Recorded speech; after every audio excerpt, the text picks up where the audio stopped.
joining us tonight for Halton News right here on YourTV. It's Wednesday, August 5th, and I'm Jessica Kaitting. Taking a look at our local COVID-19 numbers today, there are still 17 active cases in our region, which remains the same as yesterday. But Burlington has one less case, with only 4 people currently confirmed with active COVID-19. In Oakville, one more person has been confirmed, bringing the tally to 6 in the town. And Milton and Halton Hills remain the same as yesterday. 7 active cases in Milton and none in Halton Hills. Hundreds of homes in Burlington were without power last night and into today as a result of last night's storm. Large trees were brought down, and they brought down hydro poles as well as primary and secondary lines. Burlington Hydro has been working hard to restore power after extensive damage in several areas across the city. City staff were also working hard this morning to clear the streets of debris. If you are still having issues with your power, please call Burlington Hydro at 1-877-310-4937. This afternoon, hundreds in Oakville were without power as well, suddenly due to an electrical failure. The area affected was around Dundas Street West and Bronte Road and Barronwood Drive. Power has since been restored. If you're in Oakville and without power, please call Oakville Hydro at 905-825-9400. Both hydro companies have been reminding residents to stay at least 10 meters away from any downed power lines for your own safety, which is about the length of a big yellow school bus. Something else you should be aware of if you currently have any onions at home: there has been a recall on imported red, yellow, white, and sweet yellow onions grown by Thompson International in Bakersfield, California. This recall is due to salmonella concerns, and the Public Health Agency of Canada urges you not to consume the affected products, which were being sold in Halton grocery stores and online. For more information, please visit inspection.gc.ca. At least 135 are dead and 5,000 injured after an explosion in Beruit on Tuesday. Melissa Candelaria was able to reach out to a local resident who grew up there and has family and friends who were affected by the blast. Now, before we show you this story, I do want to warn you that you will hear the explosion, and the images you see may be hard to watch. Viewer discretion is advised. Melissa Candelaria reports.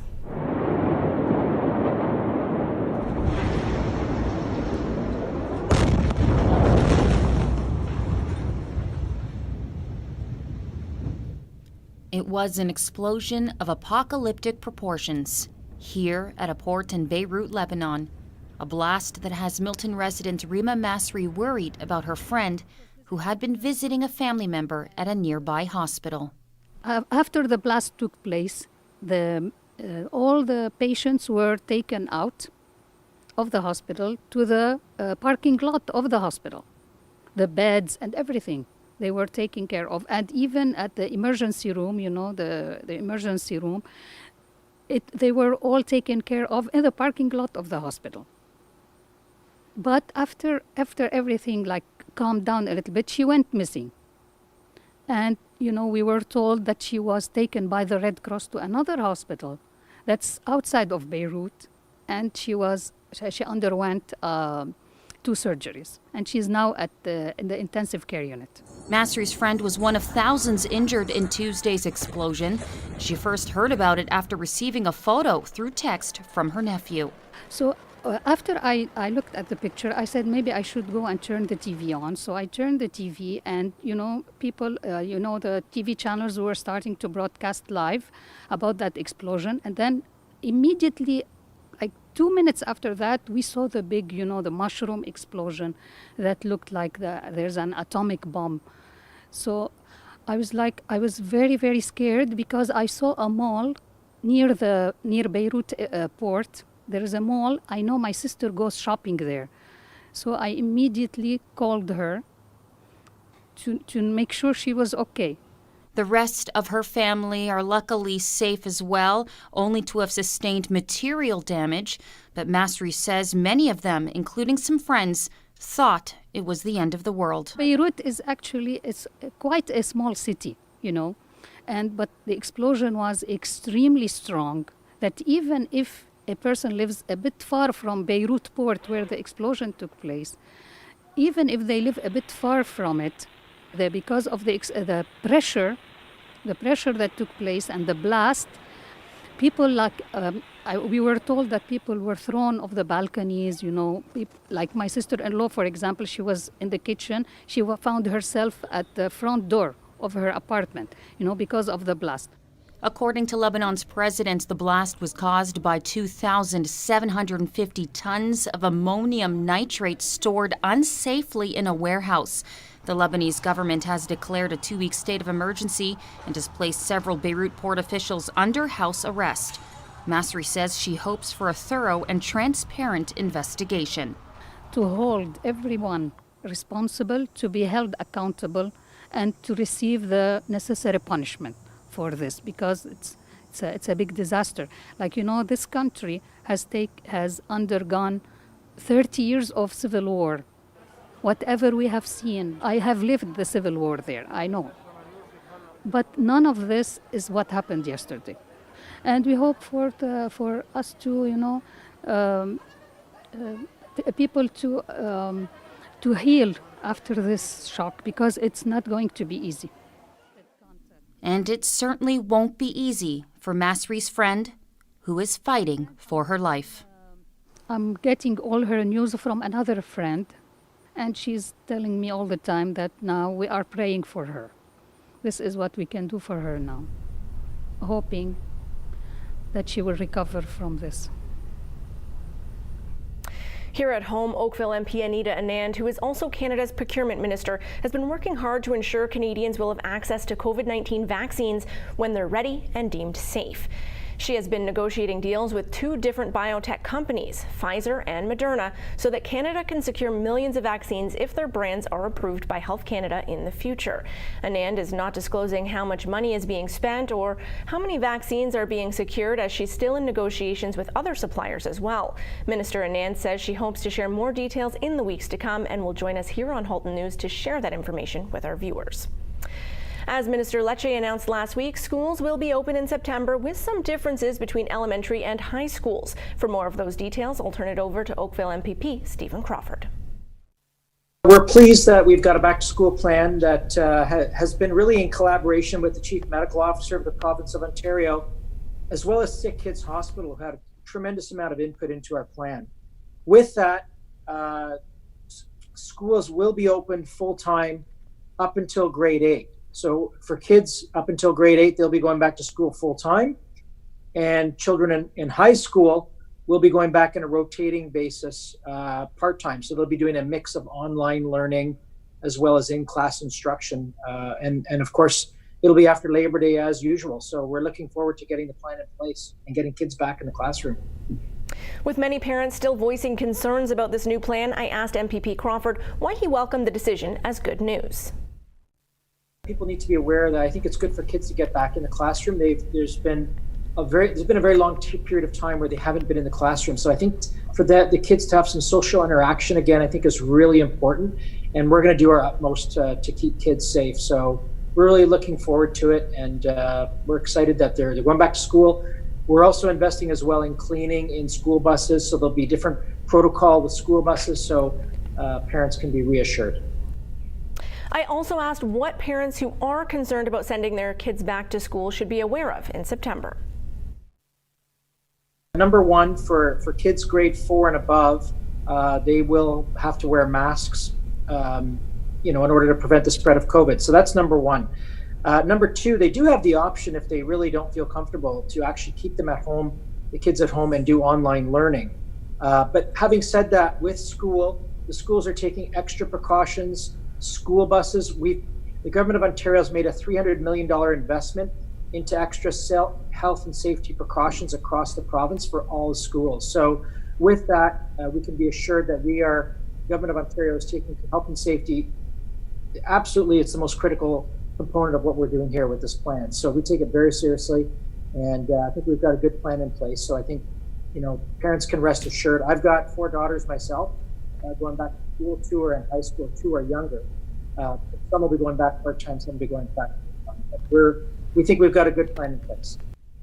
Speaking of improved cleaning protocols, yesterday we featured a segment that explained the important differences between cleaning, sanitizing, and disinfecting. And today, Virox Vice President Nicole Kenny explains the best way to kill COVID-19 on surfaces in your home.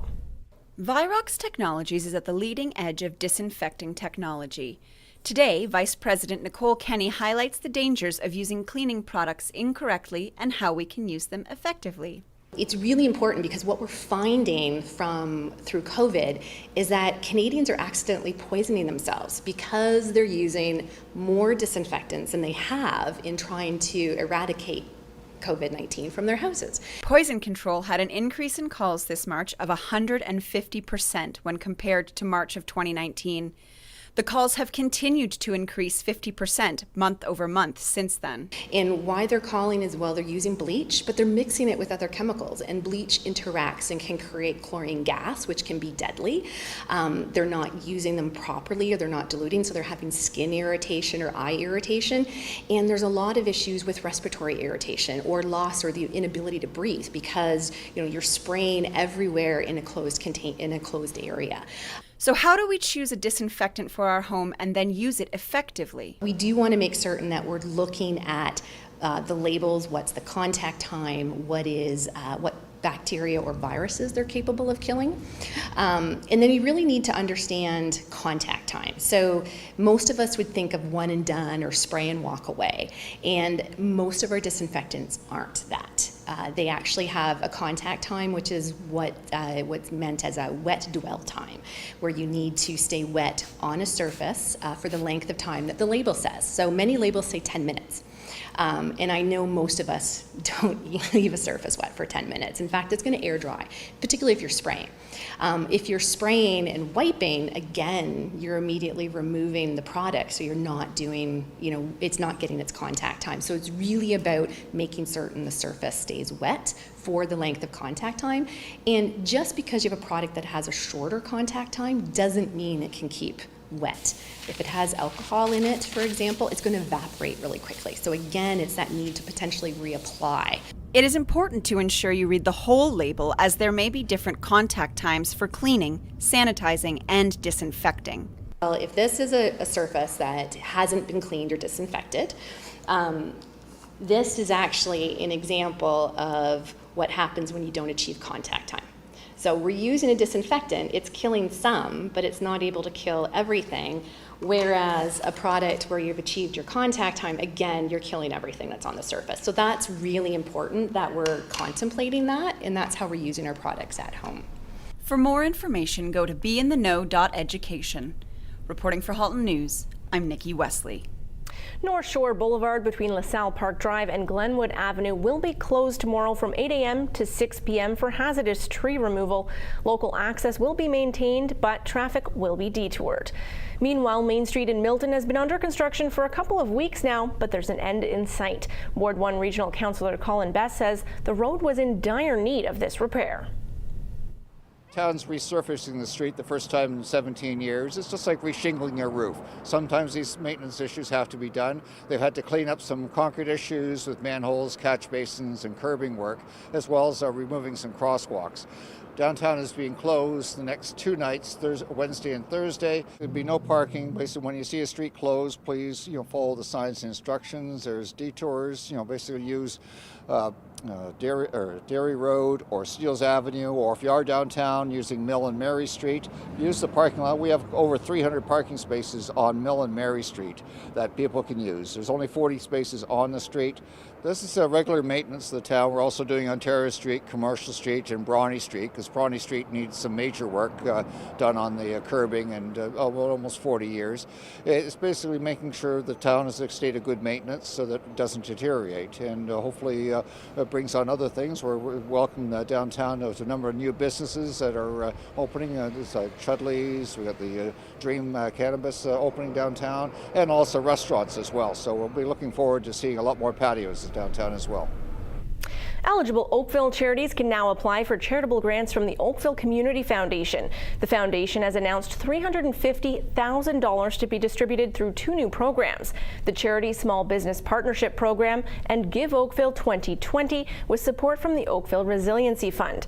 To qualify for the Charity Small Business Partnership, the Oakville-based charity must have less than 20 full-time employees and less than $10 million in revenue. Give Oakville 2020 is open to Halton-based charities that serve or support the Oakville community. For more information or to apply, please visit theocf.org. Thanks for being with us here on Halton News. We do need to take a short break, but we'll be right back with a look at why you should be excited at Joshua Creek Art Center and its reopening. We'll be right back.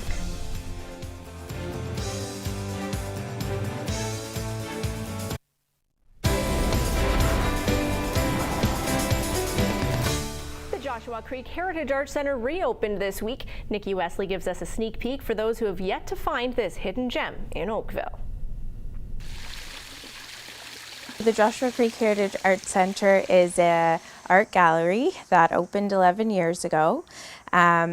We have 13 acres of land here. We have old barn gallery that we have events and programs running out of. We also have various exhibitions that feature local artists and even artists from abroad, international. We have community gardens here. We have a beautiful labyrinth that people can come out and walk and enjoy. So a lot of different elements to the space. We recently opened just as of last week, so we now are open with reduced days, Tuesday, Thursdays, Saturdays, and Sundays from 1 to 4 p.m. You're welcome to drop in, or you can book an appointment online as well.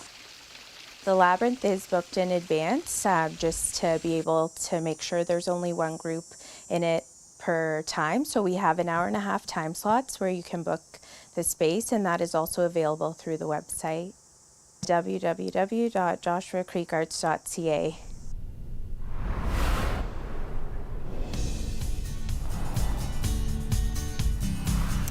Beautiful weather out there today. Here's a boat sailing across Lake Ontario as we head into our 5-day forecast. Looking into tomorrow, we see a mix of sun and clouds with a high of 25 degrees expected. Those clouds will clear, revealing clear skies for both Friday and Saturday, warming up to 28 degrees as our high on Saturday. Almost as warm on Sunday, 27, but those clouds will roll back in. Still no rain expected again until Monday. That's a 60% chance of showers with a mix of sun and cloud.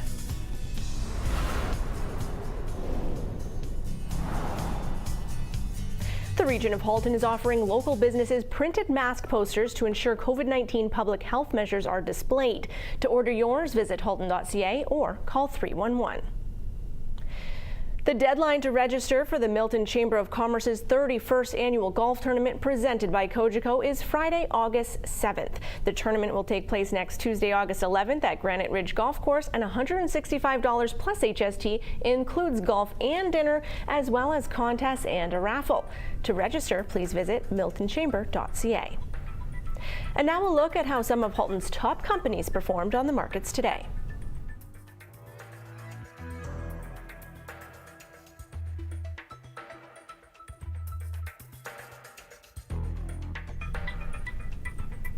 Time for another short break. We'll be back with the latest from the Burlington Food Bank after this.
Welcome back to Halton News. I'm Jessica Kaitting, and up now we have the Executive Director, Robin Bailey of the Burlington Food Bank for today's update.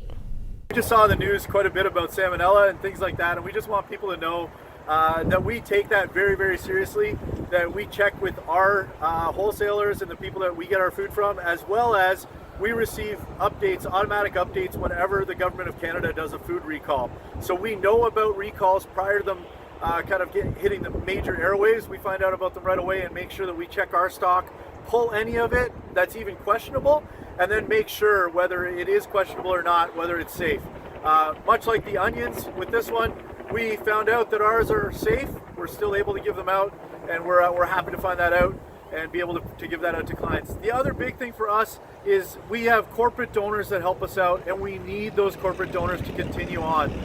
One of the things that happens for a lot of charities right now is we aren't able to do our fundraisers, and that's where we're able to engage really well with some of our corporate donors. And we also do lunch and learns where a corporate donor can come and see what we're about and learn a little bit about the food bank. So we hope that through these videos and that by you contacting us, we can tell you a little bit more about what we're doing and how you can help us here at the food bank. While your summer may look a little different this year, YourTV wants you to share your summer. Head on over to YourTV Halton on Facebook and comment with a picture of what you're doing this summer. You could win a weekly prize pack or even a grand prize of $500 to support a local business. Remember to tag Share Your Summer. Good luck. Oakville Ready is hosting a contactless food drive in support of Kerr Street Mission on August 13th, and they're asking for your support. The most needed items include canned items such as canned vegetables, mixed fruit, beans, meat, and fish. Pasta sauce, flour, and rice, as well as toiletry items, are also in high demand. Please only bring brand new, unopened, non-perishable items that have not expired. For more information, please visit oakvilleready.ca. Looking for fresh local produce? The ACTON Farmers Market is on Thursday night from 4 to 7 p.m. at ACTON Town Hall Center.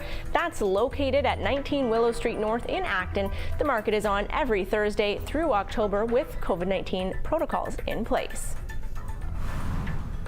August is new member month for Rotary International. They encourage family, friends, and business associates to attend a meeting and learn more about Rotary.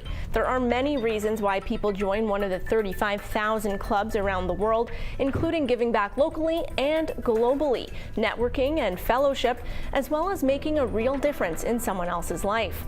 In Oakville, there are 4 clubs: Rotary Club of Oakville, Rotary Club of Oakville-Trafalgar, Rotary Club of Oakville West, and the Rotary Club Passport South.